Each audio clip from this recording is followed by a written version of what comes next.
Olá, pessoal. De volta agora com o Dr. Gustavo, que ele vai nos falar o que faz a Defensoria Pública. Dr. Gustavo, o que faz a Defensoria Pública? A Defensoria Pública atua basicamente, as suas atribuições se dividem em dois lados. No primeiro momento, nós temos uma atuação judicial ou judiciária da Defensoria Pública. E por outro lado, nós temos uma atuação extrajudicial. O mais conhecido de todos é a nossa atuação judiciária. São aquelas ações que a Defensoria Pública ingressa em benefício das pessoas e aquelas defesas que a gente acaba fazendo nos processos judiciais, como, por exemplo, ações de divórcio, a ação de reconhecimento e dissolução de união estável, uma defesa em um processo de busca, apreensão e alienação fiduciária, rescisão contratual. Essa atuação no judiciário, que se assemelha e se identifica com uma atuação própria do advogado, é apenas um lado, é apenas um aspecto da atuação da Defensoria Pública. Então a Defensoria Pública faz sim essa defesa judicial em todos os campos, né, em todas as áreas, mas é apenas um aspecto da nossa atuação. A Defensoria Pública tem um campo importantíssimo de atuação extrajudicial. Nessa atuação extrajudicial, que muitas vezes não aparece para a população, é que a Defensoria Pública constrói soluções para além do judiciário, antes do judiciário, como, por exemplo, nas conciliações.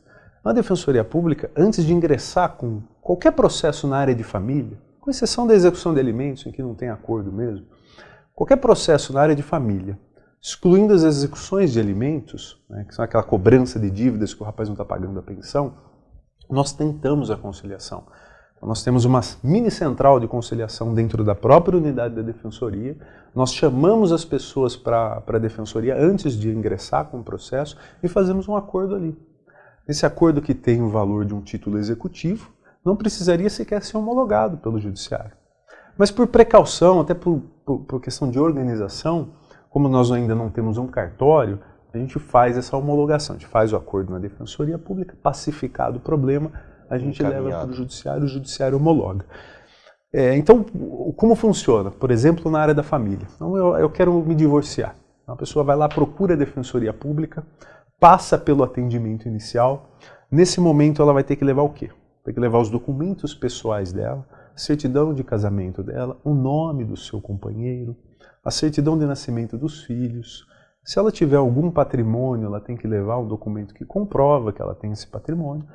Ela leva essa documentação toda, ela é submetida a uma avaliação financeira, porque a Defensoria Pública, depois eu posso explicar melhor isso, ela não atua para todo mundo, e sim para aquelas pessoas carentes. Então, passou na avaliação financeira, o que a gente faz? A gente não entra com o processo imediatamente. Nós não ingressamos imediatamente com uma ação de divórcio litigioso, não. A gente encaminha uma carta de conciliação à parte contrária, ambos são chamados a comparecer em uma data próxima. A nossa agenda está algo aproximado de 15 dias. Então, em 15, 20 dias daquele primeiro encontro na Defensoria Pública, no atendimento da triagem, nós já temos audiência de conciliação. Então, feita a conciliação, a gente homologa. A importância da conciliação é notável. E esse índice de conciliação é um índice alto? É alto. A gente pode... Eu não tenho os números aqui, mas assim, eu posso dizer que é algo que se aproxima de 90% na área da família. Muito bom. É muito alto. Então a gente procura, antes de ingressar com o processo, e fazer essa conciliação. A conciliação é importante em vários pontos. Não só porque desafoga o Poder Judiciário, mas em especial para uma justa solução do problema. Eu costumo explicar isso para as pessoas envolvidas.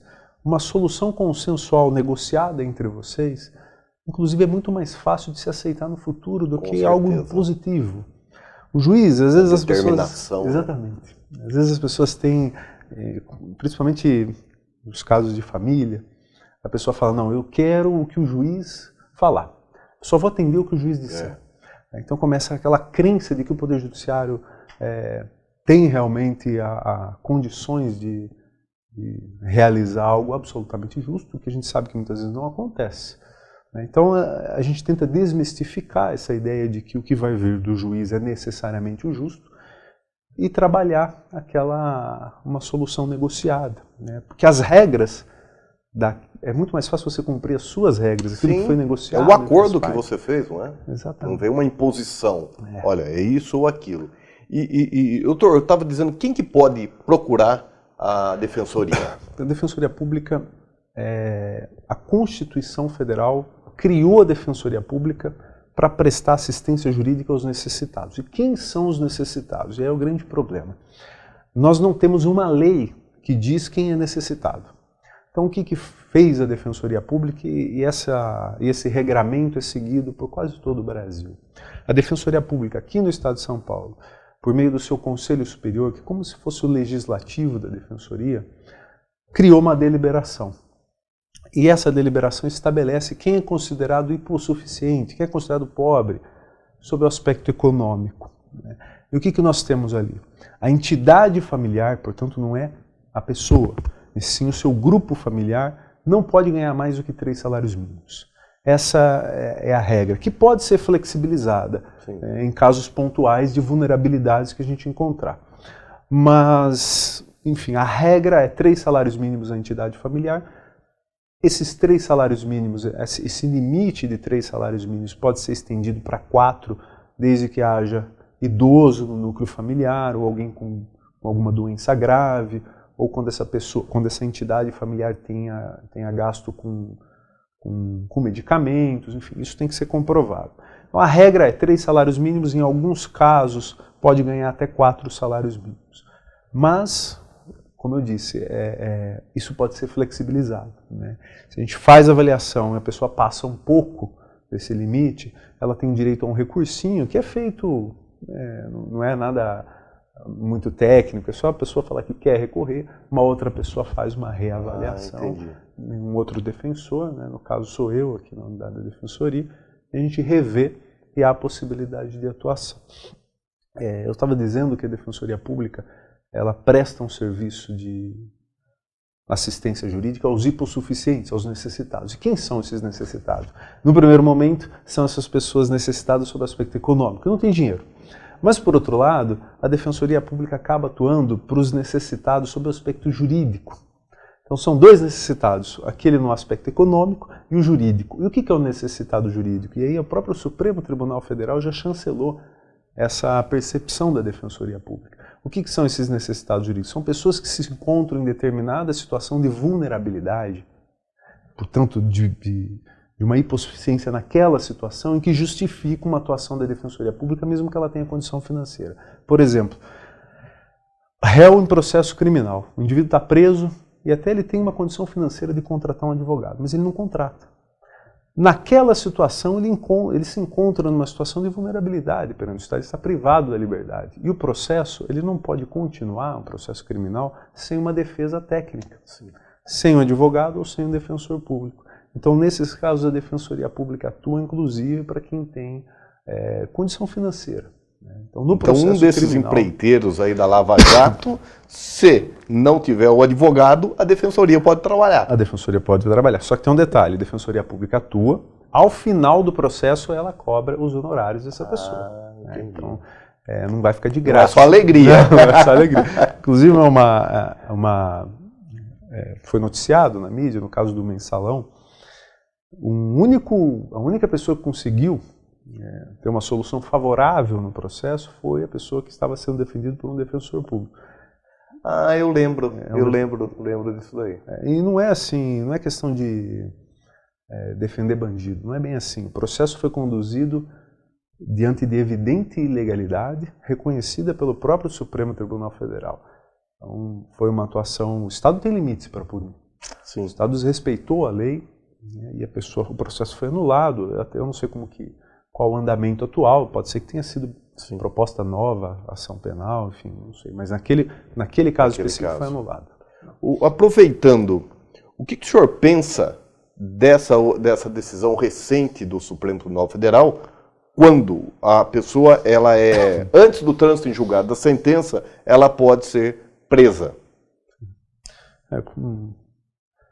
Lamento a decisão. A atuação do Supremo Tribunal Federal desvirtuou o próprio texto constitucional, Não é uma questão de interpretação, né, que você extrai um sentido do texto. A questão não é interpretativa, foi criativa. O Supremo Tribunal Federal legislou em detrimento dos direitos fundamentais, uma questão muito importante. A Constituição é expressa no sentido de que não pode haver a prisão antes do trânsito em julgado. E, infelizmente, o próprio Supremo Tribunal Federal, que é o responsável pela palavra final quando se fala em Constituição, admitiu essa prisão. E o que a gente tem... E com 4 ou 5 votos contrários, né? Não é uma coisa tranquila, né? Não. Tanto que eu estava vendo ou lendo o Celso de Mello dizendo que deve levar esse caso à corte novamente, né? Só que o STJ decidiu essa semana aí que passou no mesmo sentido, né? Sim. Determinando a prisão. Isso é difícil, às vezes, a pessoa entender isso daí, mas rasgou a Constituição. Perguntado esses dias, eu falei, bom, então o Supremo qualquer dia ele pode falar assim, não, você não vai mais ganhar o salário mínimo. O seu patrão pode pagar 50% do salário. Ah, você tem direito à aposentadoria? Ah, tem, mas só que são os direitos fundamentais. O Supremo pode passar a entender dessa forma, como ele passou, ele cortou um direito do cidadão. Então, eu acho isso gravíssimo também. Gravíssimo. É que, muitas vezes, quer dizer, as pessoas não entendem que a importância da defesa de um direito fundamental. Sim.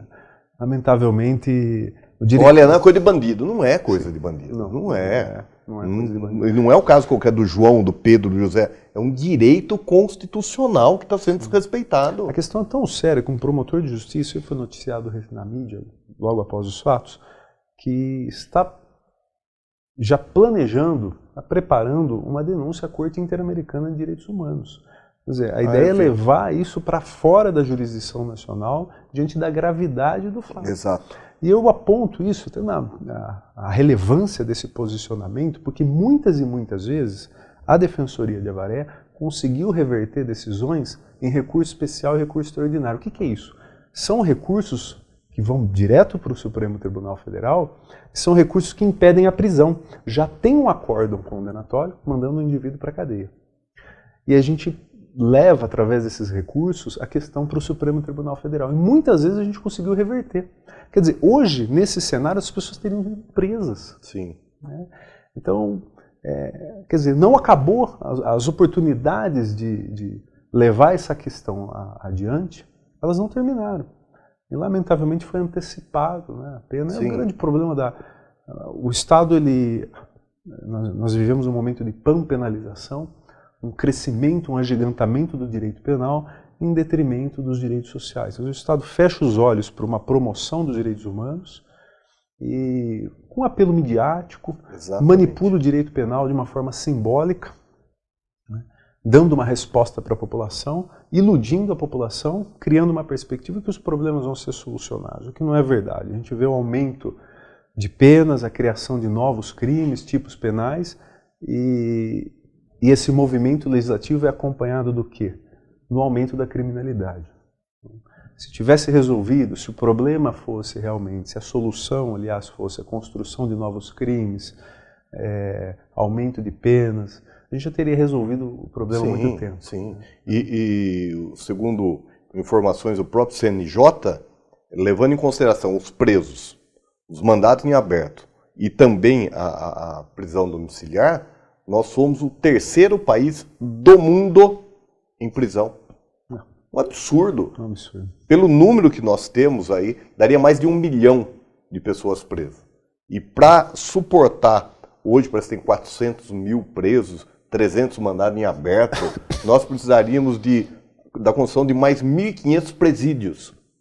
E agora, com essa decisão aí, não sei para onde vão levar os presos. Porque você não tem. Hoje, o nosso sistema prisional já é um tanto deficitário, não é? Agora, com essa decisão de prender... O que a gente tem observado desde o início da década de 90 é esse movimento, essa dialética entre mídia e legislativo. Então, a mídia ela faz um estardalhaço quando a gente tem alguns crimes graves, Quando há notícia da prática de algum crime violento, e que deve ser punido naquele caso, o que acontece? A mídia começa a trabalhar essas questões e as pessoas, candidatos, enfim, políticos, acabam dando a solução pronta, que é aumentando a punição, aumentando as penas, e o problema não é resolvido. A gente viu isso na década de 90, com a lei de crimes hediondos. Quer dizer, depois da lei a gente teve aí um aumento de criminalidade. Não é por aí, né? Tem que resolver o problema social. Sim. O problema não é cadeia que vai resolver. Muito bem, pessoal. Já voltaremos para o terceiro bloco. E um dos assuntos que nós iremos tratar é condução coercitiva. É legal? Não é legal? Quando pode acontecer? Já voltaremos.